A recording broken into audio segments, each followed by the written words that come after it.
Okay तो बताओ पहले एसएम या ईआईएस? एसएम खत्म करें या EIS? SM SM SM. Okay, target करते हैं कि हम एसएम को नेक्स्ट 1 आवर में खत्म कर देंगे, ठीक है? Vansh Doshi is going to tell me the name of chapter number 2.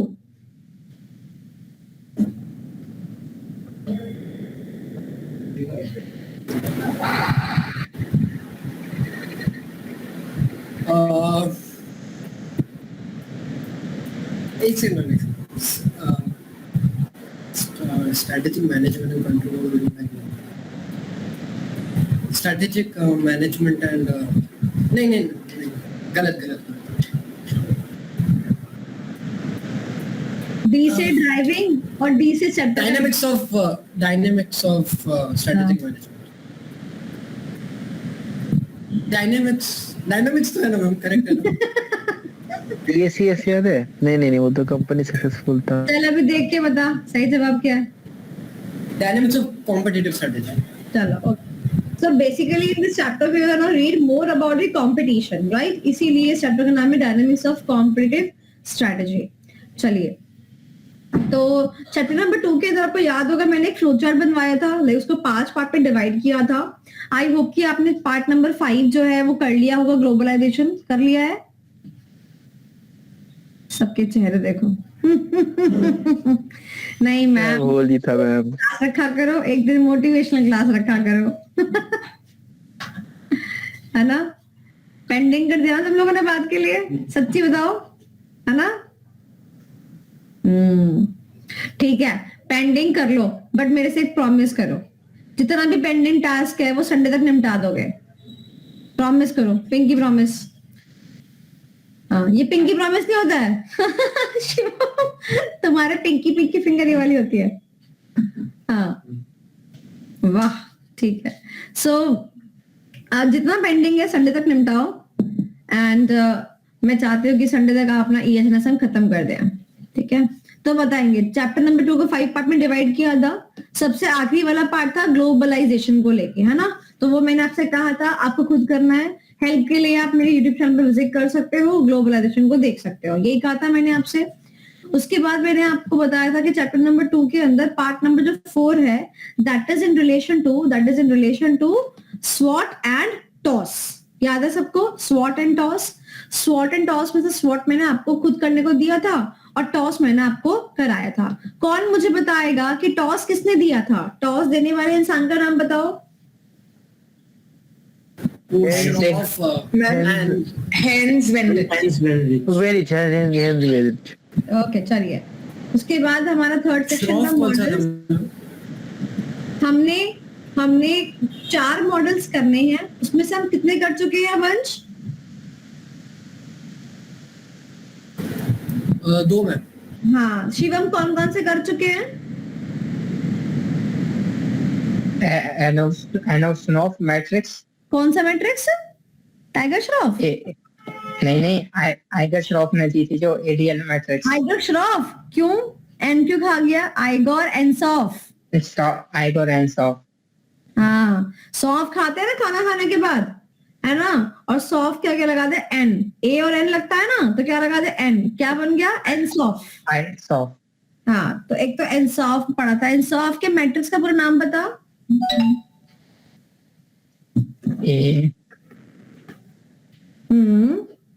याद नहीं आ रहा। कौन बताएगा? मैं। सांची बताओ। Ansoff product market growth matrix. अच्छा सांची, अनसॉफ ने क्या बोला कि ग्रोथ किन 2 फैक्टर्स पे डिपेंडेंट है? मार्केट और प्रोडक्ट। Very good. अच्छा सांची, अगर मैं पुराना सामान पुराने बाजार में बेचूं तो ये कौन सी स्ट्रेटजी है? ये मार्केट पेनिट्रेशन। अरे वाह। और सबसे रिस्की वाली कौन सी होती है? वो मार्केट डेवलपमेंट है। Diversification sorry. क्यों होती है? क्योंकि new product new market. Very good. Okay चलो, उसके बाद सेकंड मॉडल कौन सा पढ़ा था हम लोगों ने? Arthur D little. नाम है छोटा, काम है बड़े। कितने बाय कितने का मैट्रिक्स था? 4 बाय 5। Very good. ओके, किसने दिया था? Arthur D little. Arthur D little, ठीक है, ओके। क्या हमने मैट्रिक्स एग्जाम के लिए करना है? नहीं, चलो 2 बचे हैं, 2 हम आज करेंगे। अब बात करते हैं पार्ट नंबर 2 की। पार्ट नंबर 2 के अंदर कुछ स्मॉल टॉपिक्स हैं। क्या हमने फर्स्ट टॉपिक कर लिया था, कॉम्पिटिटिव लैंडस्केप? क्या थे इसके 5 स्टेप्स?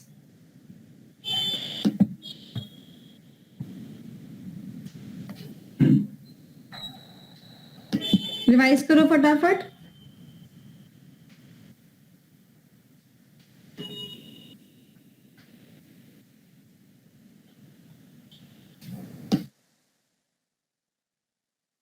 हाँ जी, कर ले रिवाइज। बताओ कौन कौन से थे?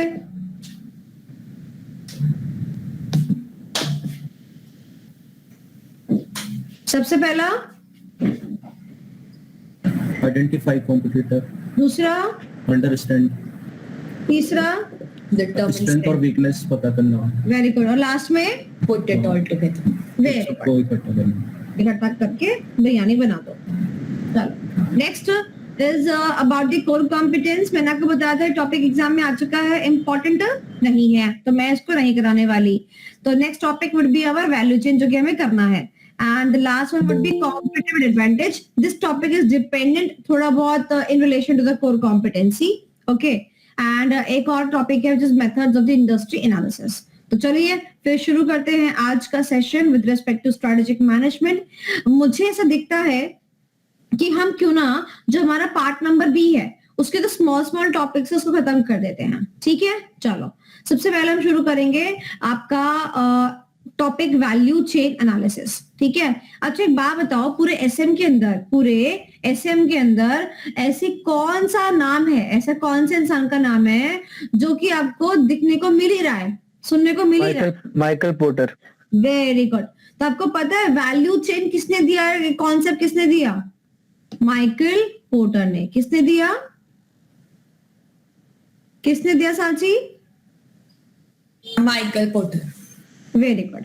माइकल पोर्टर ने क्या कहा? माइकल पोर्टर ने कहा कि जो बातें आप पढ़ चुके हो, जो बातें आपको पता है, वो मैं आपको अच्छे तरीके से बता देता हूँ डायग्राम के फॉर्म में। कहता है ऑर्गेनाइजेशन की 2 तरीके की एक्टिविटी होती है, प्राइमरी एक्टिविटी होती है और सेकेंडरी एक्टिविटी होती है, जिनको हम सपोर्ट एक्टिविटी बोल देते हैं।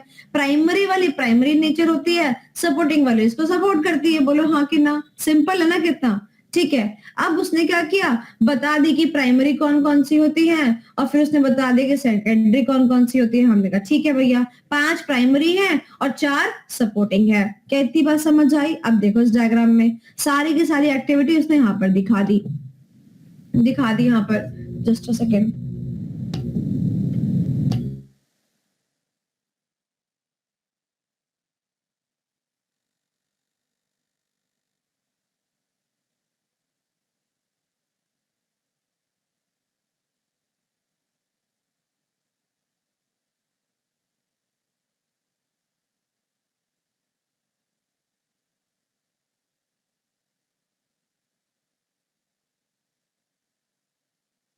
हाँ जी, सो 2 तरह की एक्टिविटी दिख रही है आपको, primary activity and supporting activity. अब देखो जो आपका सेक्शन है प्राइमरी एक्टिविटी, वो ये रहा, ये पूरा आपका प्राइमरी एक्टिविटी है, पूरा का पूरा प्राइमरी एक्टिविटी है। एंड जो आपका ये सेक्शन है, ये पूरा आपका क्या है? सेकेंडरी एक्टिविटी है। तो अब आप मुझे बताओ, क्या आपको प्राइमरी और सेकेंडरी एक्टिविटीज नहीं पता है? पता है ना, बट आपको नाम अजीब लग रहे होंगे। नाम कैसे है इसके? सुनो ध्यान से। 5 नाम है। कौन कौन से नाम है? Inbound logistics, operation, outbound logistics, marketing and sales and service. ध्यान से मेरी बात सुनना। इनबाउंड का फुल नाम है इनसाइड बाउंड्रीज। क्या नाम है? Inside boundaries. तो बता क्या किया आपने? तो पढ़ा है ना एसएम के अंदर लॉजिस्टिक्स क्या होता है? माल लेकर आए, क्या बन गया? Inbound logistics. बाउंड्री के अंदर माल लेकर आए। उसके बाद क्या किया? उसके ऊपर मैन्युफैक्चरिंग करी, यानी कि ऑपरेशन। उसके बाद फिनिश प्रोडक्ट साथ में आ गया। फिर क्या किया? उसको आउटसाइड द बाउंड्री भेज दिया। आउटबाउंड यानी कि आउटसाइड द बाउंड्री, उसको बाहर भेज दिया कि भैया डिस्ट्रीब्यूशन के लिए चलो, निकलो यहाँ से। उसके बाद उसको बेचने के लिए क्या की गई? Marketing and sales. एंड उसके बाद दी गई आफ्टर सेल सर्विसेज। क्या आपको ये सब बातें नहीं पता? डेफिनेटली पता है, जस्ट वर्ड जो है वो अलग है। तो ये थी हमारी प्राइमरी एक्टिविटीज। इनबाउंड का मतलब क्या है? माल को लाना। और आउटबाउंड का मतलब क्या है? बने बनाए माल को बाहर डिस्ट्रीब्यूट करना। क्या इतनी बात समझ आई? तो बताओ प्राइमरी एक्टिविटीज कितनी है? 5। ओके, चलो अब बात करते हैं सेकेंडरी यानी कि सपोर्टिंग एक्टिविटी की। सेकेंडरी एक्टिविटी क्या है? देखो ध्यान से, क्या तुम बिना इंफ्रास्ट्रक्चर के काम कर लोगे? नहीं कर सकते। क्या तुम बिना एचआर के काम कर लोगे? बिना ह्यूमन रिसोर्स के, बिना ह्यूमन फोर्स के काम कर लोगे? नहीं कर सकते। क्या तुम बिना टेक्नोलॉजी के काम कर लोगे? नहीं कर सकते। और क्या तुम्हें माल के अलावा like other than raw material क्या किसी चीज की जरूरत नहीं पड़ती है? क्या तुम टूल्स लेके नहीं आते हो? लाते हो कि नहीं लाते हो? तो procurement of the things other than raw material comes under this category. तो यानी कि ये सारी चीजें क्या है? सपोर्टिंग एक्टिविटीज हैं। बात समझ आई साची? तो बताओ कितनी हमारी सेकेंडरी एक्टिविटीज है, सपोर्टिंग एक्टिविटीज है? 4। क्या क्या लेके आए हम? सबसे पहले इंफ्रास्ट्रक्चर, उसके बाद एचआर, वेरी गुड, उसके बाद टेक्नोलॉजी, उसके बाद technology। रिक्वायरमेंट। रिक्वायरमेंट किस चीज का कर रहे हैं? Other than raw material. Raw material तो हम प्राइमरी में ले आए ना, बिकॉज वो हमारा काम है प्राइमरी में लाना, राइट और नॉट, है ना? Okay, so this is about the Michael Porter's bifurcation of the activities. अब जो मैं आपको बताने के लिए जा रही हूँ, ये मेन मुद्दा है, ये आपको कोई नहीं बताएगा। जितना मैंने आपको बताया ये शायद आपको YouTube पे मिल जाए, कहीं भी मिल जाए, बट आपको आगे जो मैं बताने जा रही हूँ वो आपको कहीं भी नहीं मिलेगा। आप इस डायग्राम में अगर देखो तो आप नजर घुमाओ तो आपको दिखेगा कि ये कुछ चीजें हॉरिजॉन्टल में गिवन है और कुछ चीजें वर्टिकल में गिवन है, ठीक है? तो अगर मान लो आपको बाइफिकेशन करनी थी, डायग्राम बनाने था, तो सब चीजें हॉरिजॉन्टल में ले आते, सब चीजें वर्टिकल में ले आते। या फिर ऐसा क्यों है कि ऊपर वाला हॉरिजॉन्टल में नीचे वाला नहीं है? तो आप मुझे बताने वाले हो, क्योंकि आप क्रैश कोर्स में हो, आपने रेगुलर कहीं ना कहीं से पढ़ाई करी है या फिर सेल्फ करी है, तो आप मुझे रिप्लाई करने वाले हो कि आपके अकॉर्डिंग ऐसा क्यों है, एक्सेप्ट फॉर द स्टूडेंट्स जो मुझसे पहले पढ़ चुके हैं।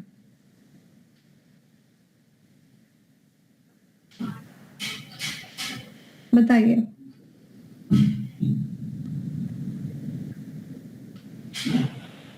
बताइए।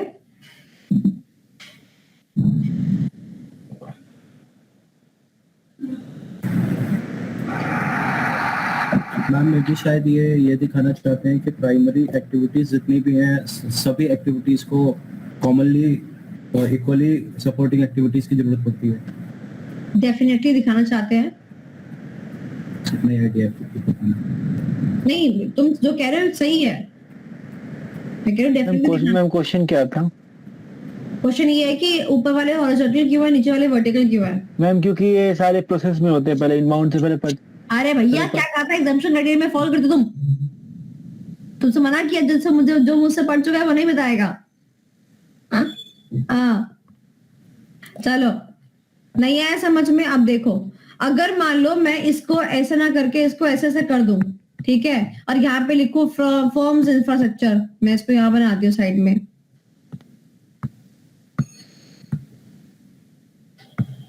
ठीक है, और मैं जब इसको साइड में बनाती हूँ, मैंने कहा नीचे बाइफरकेटो रखे हैं, मैं इसको भी यहाँ पे बाइफरकेट कर देती हूँ।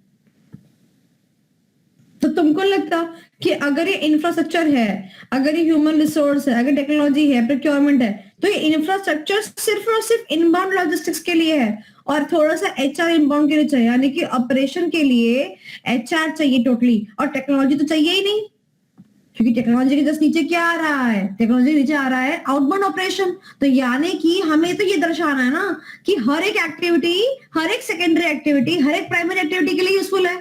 इसीलिए ऊपर वाले को हॉरिजॉन्टल किया, और जब हमने हॉरिजॉन्टल किया तो इससे भी ये लगा कि प्रोक्योरमेंट जो है वो सबके लिए है, वो पांचों के लिए है। तो फिर हमने क्या किया? हमने इस डायग्राम में एक चेंज लेके आया, और वो चेंज क्या था? That was a very good change, जो कि बहुत सारे बच्चे जो है नहीं पढ़ते हैं, and I am very proud to say कि मैं अपने बच्चों को बहुत अच्छी तरीके से इसको सिखाती हूँ। So the major change in the value chain analysis lies in the fact of bifurcation. So we are having a bifurcation with respect to this. Just a second, screen चली गई ना आपके अंदर से?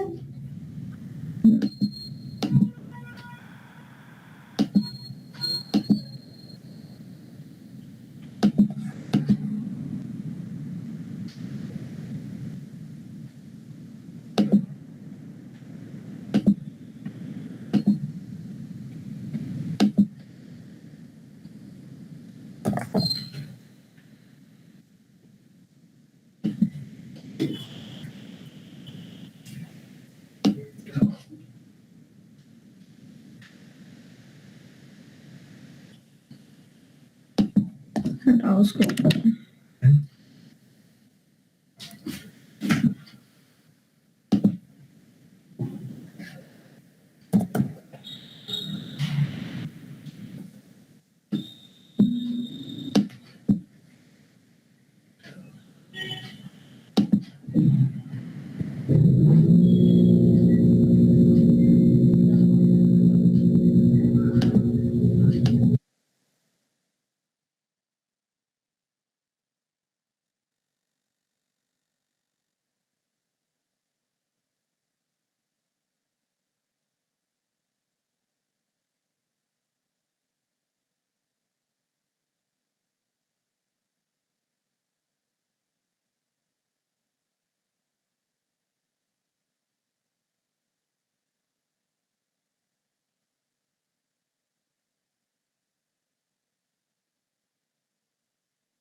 Yes, guys.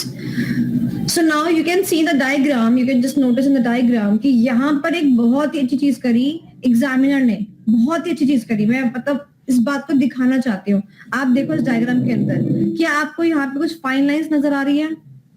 ये देखो, ये जो फाइन लाइंस है ना, इसी फाइन लाइन के चक्कर में जो ये हमारा डायग्राम है, इससे ये समझ आया कि भैया हर चीज सबके लिए है, हर चीज सबके लिए है। जैसे कि अगर मैं इनबाउंड की बात करूं, इनबाउंड के लिए भी चारों चीजें हैं, ऑपरेशन के लिए भी चारों चीजें हैं, आउटबाउंड के लिए भी चारों चीजें हैं। कहती बात समझ आई? इसीलिए आपको भी डायग्राम के अंदर ये डॉटेड लाइंस जो है ना, ये बनानी पड़ेंगी। तो बच्चा डॉटेड लाइंस बनाता ही नहीं है, और मैं ये कहती हूँ कि आपको डॉटेड लाइंस दिखानी चाहिए एग्जाम के अंदर, ताकि जो एग्जामिनर पे भी क्या अच्छा इंप्रेशन पड़े कि हाँ मेरे बच्चों को सारी नॉलेज है। ओके, शायद आप डॉटेड लाइंस को इतना वैल्यू ना देते हो, बट ये वैल्यू चेन एनालिसिस है, इसीलिए वो होता है कि वैल्यू देनी पड़ेगी। और साथ ही में माइकल पोर्टर ये कहता है कि इसी चक्कर में इसने इसका नाम रखा वैल्यू चेन, यानी कि हर एक प्रोसेस का पार्ट जो होता है वो दूसरे प्रोसेस के लिए वैल्यू एडिशन होता है। ओके, तो ये एग्जाम के लिए इंपॉर्टेंट है, आप कर लीजिएगा, काफी इंपॉर्टेंट है। विद डायग्राम आप इसको बना के आएंगे in the examination with diagram. Okay, value question था मैम, इसमें मार्जिन का क्या मतलब है? मार्जिन का मतलब ये है बेटा, जब इसने माइकल पोर्टर ने क्या बोलते हैं डायग्राम दिया, कॉन्सेप्ट दिया, तो वही चाहता था कि मैं जो कॉन्सेप्ट दूं वो सेलिंग कॉन्सेप्ट हो, यानी कि मुझे मेरी सेल्स पता चल जाए। तो उसने क्या किया, यहाँ तक जितना है ना बेटा, ये देखो आपकी सारी कॉस्ट है, ये सारी आपकी कॉस्ट है, this is your cost. If you add the margin into it, you will get your sales. So this was the concept, total concept of sales. Okay, चलो डन। और इवन मैं आपको ये भी बताती हूँ, जैसे इसकी आप शेप देख लो, बुलेट फॉर्म। ओके, जरूरी नहीं है कि आप बुलेट फॉर्म बनाओ, आप उसका रेक्टेंगल भी बना सकते हो, कोई दिक्कत वाली बात नहीं है। अपने जज कि उसने ऐसा बना दिया, बट मार्जिन ड्रॉ करना जरूरी है। हॉरिजॉन्टल और वर्टिकल लाइंस का ध्यान रखना बहुत ही ज्यादा जरूरी है। Is that clear? Any problem, any doubt in it?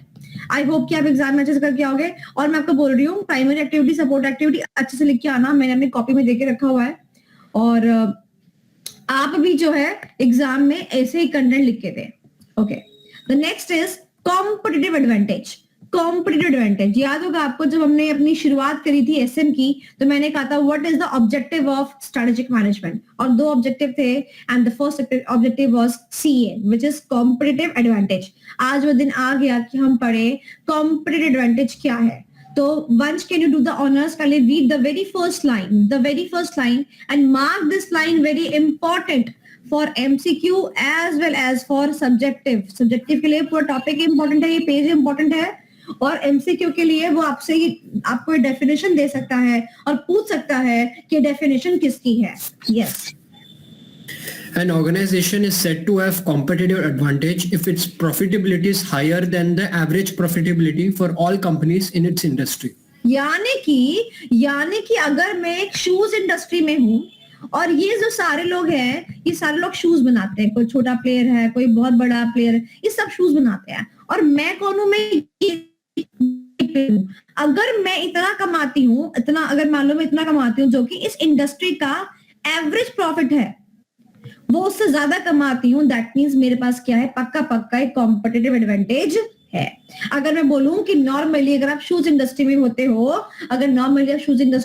हो, तो जितने का जूता होता है लोग उसका 50% कमाते हैं. पता है आपको ये चीज? आपके जूते पे ना 50 से 60% का मार्जिन होता है. कोई जूता अगर 400 रुपए का है ना, तो वो आपको 1000 रुपए में बेचता है. सबसे ज्यादा मार्केट जो होती है, सबसे ज्यादा जूता जो होता है वो उसमें मार्जिन होता है, और इसीलिए मार्जिन होता है बिकॉज हर एक इंसान जूता नहीं बेचा जाता.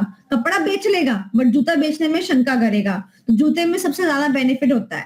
तो जूते का मार्जिन 60% मार्जिन है, ठीक है, 50% मार्जिन है. तो ये आपका एवरेज प्रॉफिट है कि हर एक इंसान जो जूते की इंडस्ट्री में होगा ना, वो 50% अप्रोक्सीमेटली कमाई लेगा कोई भी कैटेगरी का शूज पहन के. बट अगर मान लो आप जो है 70% का मार्जिन कमा रहे हैं, that means you are earning a profitability which is above the average profit of the industry. That means that you are having a competitive advantage. ठीक है? ओके, ध्यान से मेरी बात सुनो. राइट, अब आगे चलते हैं. अब वो कह रहा है कि इस कॉम्पिटिटिव, ध्यान से सुनना, ये लाइन आएगी एग्जाम के अंदर, अगर सब्जेक्टिव क्वेश्चन आता है तो यही लाइन आएगी. कहता है कि कॉम्पिटिटिव एडवांटेज को अचीव करने के लिए, अगर वंश मैं बोलूं कि मुझे कॉम्पिटिटिव एडवांटेज अचीव करना है, इसका मीनिंग क्या आना चाहिए? इसका मीनिंग आपके दिमाग में तुरंत स्ट्राइक करना चाहिए कि आपको अर्न करना है एवरेज प्रॉफिट से ज्यादा. हाँ कि ना? यानी कि जब भी आप इवन कोई भी क्वेश्चन पढ़े, उसमें लिखा है अचीविंग कॉम्पिटिटिव एडवांटेज, तो आपका तुरंत दिमाग चलना चाहिए, यानी कि ये चाहता है कि इसका मार्जिन किसी तरीके से एवरेज प्रॉफिट से ज्यादा होए. इतनी बात समझ आई? अब वो कह रहा है कि कॉम्पिटिटिव एडवांटेज अगर मैं चाहती हूँ, यानी कि मैं मेरा मार्जिन ज्यादा चाहती हूँ, तो उसमें ये 3 चीजों के बारे में डिस्क्राइब करें, यानी कि इनका क्या रिलेशन है कॉम्पिटिटिव एडवांटेज से. ठीक है, तो हमने कहा सबसे पहला रिसोर्सेस. एक ऑर्गेनाइजेशन 2 तरह के रिसोर्स यूज करती है, टैंजिबल और इनटैंजिबल. क्या आपको नहीं लगता अगर वो अपने रिसोर्सेस को चाहे वो टैंजिबल इन नेचर हो, चाहे वो इंटेंजिबल नेचर हो, अगर वो चाहती है इंडस्ट्री में प्रॉफिट ज्यादा कमाना, तो अपने रिसोर्सेस को अच्छी तरह इस्तेमाल करे. पहले अपने रिसोर्सेस को पहचान ले और उसको उसके बाद अच्छी तरह इस्तेमाल करे. सिमिलरली उसने बोला आपके पास जो कैपेबिलिटीज हैं वो भी एक तरीके से आपके रिसोर्सेज ही हैं, उसको भी उसने बोला कि उसका भी इफेक्टिव और एफिशिएंट यूज किया जाए. कैपेबिलिटीज जैसे कि आपके पास अगर कोई अच्छी टेक्नोलॉजी है तो उसका अच्छे तरीके से इस्तेमाल किया जाए. अच्छा, एक बात मुझे बताओ, आपको पता है, आप जानते हो मुझे, that I am not earning good as far like if I compare myself with the other faculties, obviously but I'm not earning that much good. That means I'm not having the competitive advantage. My profits are not above the average profits of the industry, not at all. But because you know why? Because the point is point number 2. मैं कहती हूँ कि मैं अपनी चीजों का efficient use नहीं कर रही, इन्वेंट्री का अच्छा यूज नहीं कर रही, मैंने अपने आप को बाइफरकेट कर रखा है. बट अगर मैं अपनी कोचिंग इंडस्ट्री की बात करूं, तो कोचिंग इंडस्ट्री में अगर मुझे एक्सेल करना है तो मुझे मेरी टेक्नोलॉजीज का, मेरी एसेट्स का, सबका क्या करना चाहिए? इफेक्टिव एंड एफिशिएंट यूज करना चाहिए. अब अगर मान लो मैं अपने आप को एक जगह सही करके रखूं, तो क्या पता कोचिंग इंडस्ट्री में मेरे पास एवरेज प्रॉफिट से ऊपर हायर हो जाए. दैट मीन्स आपको अपने रिसोर्सेज की पहचान होनी चाहिए और आपके पास जितनी भी कैपेबिलिटीज है उसका इफेक्टिव एंड एफिशिएंट यूज होना चाहिए. सेकेंड चीज ये हो गई. Now the very third thing, इसको मार्क करो इंपॉर्टेंट, ये आपका अलग से एमसीक्यू में भी पूछा जाता है, which is a very different question. Numerical question आता है इससे. Third point is value creation. अच्छा दीपांशु, मेरी एक बात सुनना, ठीक है, ध्यान से मेरी बात सुनना. Himanshu, sorry Deepanshu, let suppose कि आप जो है बेटा जी एक आइसक्रीम खरीदने के लिए गए, ठीक है, एक आइसक्रीम खरीदने के लिए गए, आपको मिली 10 रुपए की, आपको मिली 10 रुपए की, ठीक है, ओके। अब ऑब्वियसली बात है, अगर वो 10 रुपए की बेच रहा है तो उसकी लागत तो उससे कम ही आई होगी, है ना। चलिए बात करते हैं उसकी लागत की। लेट सपोज की लागत जो थी, उसकी लागत थी 8 रुपए, ठीक है। चलो अब मैं कहती हूँ, ध्यान से सुनना, व्हाट इज, मैं क्वेश्चन पूछूंगी, what is the firm margin, firms का मार्जिन बताओ। 2 रुपए। ये आएगा पहला एमसीक्यू, ठीक है, आसान। अच्छा नेक्स्ट, ध्यान से मेरी बात सुनना। अब दीपांशु कह रहा है कि मैम 10 रुपए की आइसक्रीम तो मैंने खाई। अब कस्टमर के पॉइंट ऑफ व्यू सोचना, कस्टमर ने 10 रुपए की आइसक्रीम खरीदी और खाई, बट कहता है मैम ये तो इतनी अच्छी आइसक्रीम है कि मुझे तो ऐसा लग रहा है कि 13 रुपए की जो आती है ना मिल्की बार, उसकी टक्कर की है। यानी कि इसको सेटिस्फेक्शन हो रहा है 13 utils and 1 util is equal to 1 rupee. तो उसके हिसाब से 13 यूटिल्स का सेटिस्फेक्शन दीपांशु को होता है। अब मुझे बताओ दीपांशु ने खर्च कितने रुपए किए, 10, सेटिस्फेक्शन कितने रुपए का हो रहा है, 15, तो क्या कस्टमर की मार्जिन है, yes, कितना मार्जिन है, 3 रुपए। 3 रुपए। 3 रुपए। खर्च करे 10 रुपए, अब सेटिस्फेक्शन मिल रहा है 13 रुपए का, तो क्या कस्टमर के पास 3 रुपए का मार्जिन है, डेफिनेटली है। तो बताओ इस वाले एग्जांपल में कस्टमर का मार्जिन कितना हुआ, 3 रुपए, फर्म का मार्जिन कितना हुआ, 2 रुपए। 2 रुपए। अब मैं कहती हूँ, वो कहेगा what is the total margin, total margin तो 5 हो जाएगा फर्म का और कस्टमर का ऐड करके। कस्टमर का मार्जिन, टोटल मार्जिन बताओ दिवांश कितना है, दिवांश। हम दोनों का टोटल ऐड कर देंगे। Very good. यानी कि 2 रुपए फर्म का मार्जिन और 3 रुपए कस्टमर का मार्जिन, 5 रुपए हो गया टोटल मार्जिन। क्या इतनी बात समझ में आ गई, बोलो हाँ कि ना। ओके चलो, अब यहीं पर वो एक एमसीक्यू ट्विस्ट करेगा, क्योंकि टॉपिक इंपॉर्टेंट है तो अच्छे से ले रही हूँ, ठीक है। मान लो वो आपसे पूरी स्टोरी आपको बताता है कि 3 रुपए की आइसक्रीम खरीदी, ये खरीदी, वो खरीदी, और उसके बाद वो कहता है कि कैलकुलेट इट्स मार्जिन। क्या बोला मैंने, कैलकुलेट इट्स मार्जिन। अब इट्स का मतलब क्या है, इट्स का मतलब 3 चीज हो सकती है, या तो फर्म का मार्जिन, या तो कस्टमर का मार्जिन, या तो टोटल मार्जिन, ठीक है। अब आपने देखना है कि फर्म के रेफरेंस में बात की गई या कस्टमर के रेफरेंस में बात की गई। अगर फर्म के रेफरेंस से बात की गई यानी कि फर्म का मार्जिन है, यानी कि इट रेफर्स टू फर्म। अगर कस्टमर के पॉइंट ऑफ व्यू से बात करेगा तो कस्टमर का मार्जिन। और अगर मान लो वो दोनों की बात करता है, यानी कि वो 8 रुपए भी बताता है, 10 रुपए भी बताता है, 13 रुपए भी बताता है, और फिर कहता है कि बताओ मार्जिन क्या है, तो यहाँ पे साइलेंट है वो, यानी कि आपको टोटल मार्जिन बताना है। तो न्यूमेरिकल में क्या आप इन बातों का ध्यान रख लोगे। Am I clear with that? Adnan समझ में आ गया बेटा? अगर खाली वर्ड मार्जिन है तो इट्स लगा होगा, तो या तो वो खाली फर्म का मार्जिन पूछेगा, तो देखो फर्म के बारे में बात चल रही है, कस्टमर के बारे में बात चल रही है, या फिर अगर दोनों के बारे में बात चल रही है और वो पूछे मार्जिन बताओ क्या है, तो फिर हम बताएंगे आपका total margin. Is that clear? बात समझ आ गई? तो न्यूमेरिकल आ सकता है। तो अच्छा एक बात मुझे बताओ दीपांशु, अगर मैं कोई सामान 8 रुपए का बनाती हूँ और कस्टमर को 13 रुपए का माफिक लगता है, तो क्या ये वैल्यू क्रिएशन नहीं है? 5 रुपए की वैल्यू क्रिएशन नहीं है, है ना? तो इसको बोलते हैं हमारा थर्ड पॉइंट। अगर आपको कॉम्पिटिटिव एडवांटेज देना है तो आपको वैल्यू क्रिएशन डालनी पड़ेगी। Is that clear? And value creation is equal to the total margin. Ma'am ऐसा नहीं, अगर मान लो क्वेश्चन आया what is the value creation, तो वहां पर आपका 5 रुपए आएगा। बट अगर उसने बोला what is the firms value creation, तो 2 रुपए आएगा। What is the customer value creation, 3 रुपए आएगा। मैम इसमें एक चीज ये नहीं हो जाएगी कि जितना ज्यादा वैल्यू क्रिएशन होगा उतना ही फर्म के लिए वो कम अच्छा भी हो सकता है, क्योंकि वो लेस मार्जिन पे मतलब ऑपरेट कर रही है फर्म। इसका मतलब जिस चीज के लिए वो ज्यादा प्राइस चार्ज कर सकती है उसके लिए वो कम कर रही है। हाँ, तो ये हैम्पर नहीं कर रहा है कॉम्पिटिटिव एडवांटेज को, जो फर्स्ट पॉइंट आपने बताया। You are talking about the firm's margin कि भाई मैं 8 रुपए से 7 रुपए करती हूँ तो मार्जिन बढ़ रहा है मेरा। Yes ma'am. You want to say like that? देखो जब आप इसको मतलब अगर आप इस टॉपिक को अच्छे से पढ़ोगे पौना घंटा लगा के, तो ये definitely I can explain you, but yes इसके ऊपर कंटेंट है, अच्छा खासा कंटेंट है। बस मैं आपको शॉर्ट में ये बता सकती हूँ कि आपका सोचना एज अ लेमैन बिल्कुल करेक्ट है। बट मैं आपको ये बोलना चाहती हूँ कि हम जब भी नॉर्मल भाषा में मार्जिन की बात करते हैं कस्टमर के पॉइंट ऑफ व्यू से, तो वो हमेशा हम कस्टमर मार्जिन की बात करते हैं। हम फर्म के पॉइंट ऑफ व्यू से हमेशा चाहते हैं कि जो कॉस्टिंग आ रही है वो कम से कम ही आए डेफिनेटली, और ज्यादा से ज्यादा जो है हमें टोटल मार्जिन देखने को मिले, हम हमेशा ये चाहते हैं। But there are certain theories to it and that is there in not in your syllabus. Okay, चलो। सो एग्जाम के लिए ये चीज समझ आ गई। वैल्यू क्रिएशन के ऊपर एमसीक्यू आ सकता है। ओके, बैच नंबर जे को मीटिंग लिंक सेंड करा।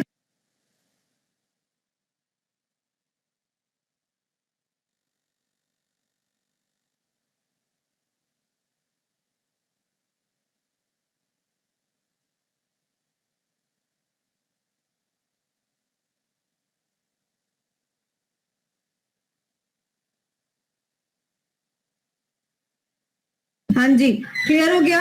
चलिए अब फ्लो चार्ट पे आते हैं। फ्लो चार्ट पे टॉपिक में हम जो पार्ट बी है, पार्ट बी पूरा खत्म हो गया।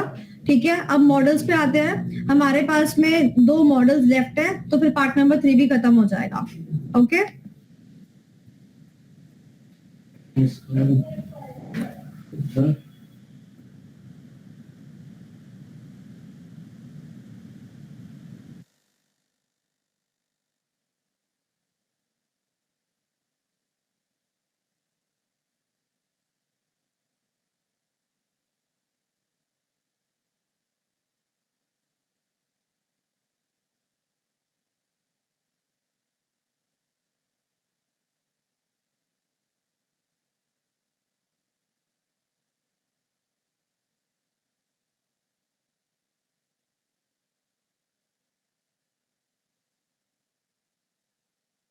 हाँ, मैट्रिक्स पे आ जाओ।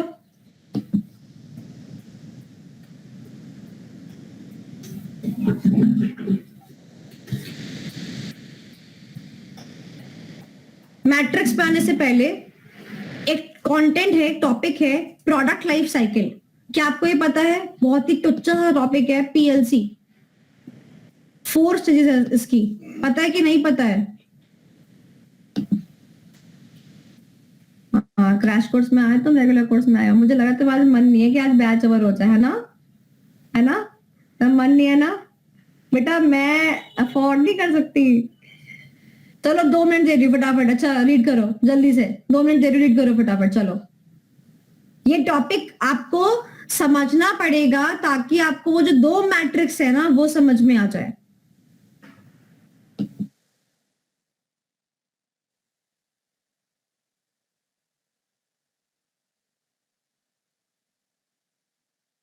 हाँ जी, पढ़ लिया? आसान। आ जाओ। Now we are going to talk about BCG matrix. BCG matrix, BCG का फुल फॉर्म क्या है? Boston Consulting Group. ठीक है, जैसे कि हमने इंसॉफ वाला पढ़ा था ना शिवम, तो वो एक इंसान था जिसने की क्या किया, वो मैट्रिक्स दे दिया था। अब ना ये ग्रुप है, इसका नाम क्या है? BCG, Boston Consulting group. ये एक ग्रुप ऑफ पीपल था। ठीक है, उन्होंने क्या किया इस मैट्रिक्स। आवाज आ रही है मेरी? तो मैं ये कह रही हूँ कि पोर्टफोलियो एनालिसिस के अंदर बीसीजी मैट्रिक्स ने भी ग्रोथ की बात करी और एनसॉफ्ट ने भी ग्रोथ की बात करी। तो क्या वंश, मैं कभी भी अगर कोई मैट्रिक्स पढ़ती हूँ, क्या वो हमेशा ग्रोथ की बात करेगा, डिक्लाइन की बात करेगा? हमेशा ग्रोथ की बात करेगा। तो क्या चीज कॉमन होगी इनके अंदर, सबके अंदर? ग्रोथ। तो यानी कि अगर मुझे किसी मैट्रिक्स के ऊपर कंटेंट बढ़ाना हो तो मैं एक लाइन जरूर हमेशा ऐड कर सकती हूँ कि इस इंसान ने हमेशा किसके लिए बात करी? ग्रोथ की बात करी। क्या इतनी बात समझ आई? ओके, चलो अब बात करते हैं बीसीजी की मैट्रिक्स के अंदर। अब मैट्रिक्स पे आते हैं, आओ इधर आओ। 2x2 का मैट्रिक्स है, again it's a 2x2 matrix. ये देखिए 2x2 मैट्रिक्स है ये, है ना? एक्स एक्सिस पे क्या है और वाई एक्सिस पे क्या है। ठीक है, वापस से matrix giving you 1 minute after, जब मैं बता दूंगी जो भी कंटेंट एक्स वाई एक्सिस पे, आपने फिर ड्रॉ करके दिखाना है मेरे को। ठीक है, सुनिए ध्यान से। एक्स एक्सिस के ऊपर क्या है और वाई एक्सिस के ऊपर क्या है? हमारा जो वाई एक्सिस है और एक्स एक्सिस है वो 2 चीजें बताता है। एक्स एक्सिस बताता है कि पूरा मार्केट का जो शेयर है, पूरा मार्केट का जो शेयर है, उसमें पूरा मार्केट का जो एरिया है उसमें से अपना शेयर कितना है। यानी कि अगर मैं जूते की इंडस्ट्री की बात करूं तो उसमें मेरा कितना शेयर है, उसमें कितना मेरा शेयर है, इसीलिए वर्ड क्या आया, रिलेटिव मार्केट शेयर, यानी कि दूसरे जूते वाले ब्रांड के कंपैरिजन में मेरा कितना मार्केट शेयर है। यानी कि मार्केट में मेरे, अगर मैं पैर रखती हूं तो कितना मेरा परसेंटेज बनता है। ठीक है, ओके। वाई एक्सिस बात करता है ग्रोथ रेट की, यानी कि ग्रोथ की बात करता है, मार्केट में कितनी ग्रोथ है। ठीक है, ओके। अब वो कह रहा है कि मार्केट की ग्रोथ क्या हो सकती है, हाई हो सकती है और लो हो सकती है। सिमिलरली शेयर कैसा हो सकता है, हाई हो सकता है और लो हो सकता है। बात समझ आई? तो एक्स एक्सिस और वाई एक्सिस समझ में आ गया। ओके, अब वो कहता है कि अगर आपका मार्केट शेयर हाई है और आपकी ग्रोथ रेट भी हाई है तो आप स्टार कैटेगरी में फॉल करेंगे। अगर आपका मार्केट शेयर लो है, ग्रोथ रेट हाई है तो आप क्वेश्चन मार्क कैटेगरी में फॉल करेंगे, एंड अदर टू पार्ट्स। ठीक है, now I am giving you 1 minute time. आपको क्या करना है, आपको 1 मिनट के अंदर ड्रॉ करना है मैट्रिक्स, एक्स और वाई एक्सिस का नाम देना है और आपको चारों कॉलम में हाई लो लिखना है। Giving you 1 minute, your time starts now.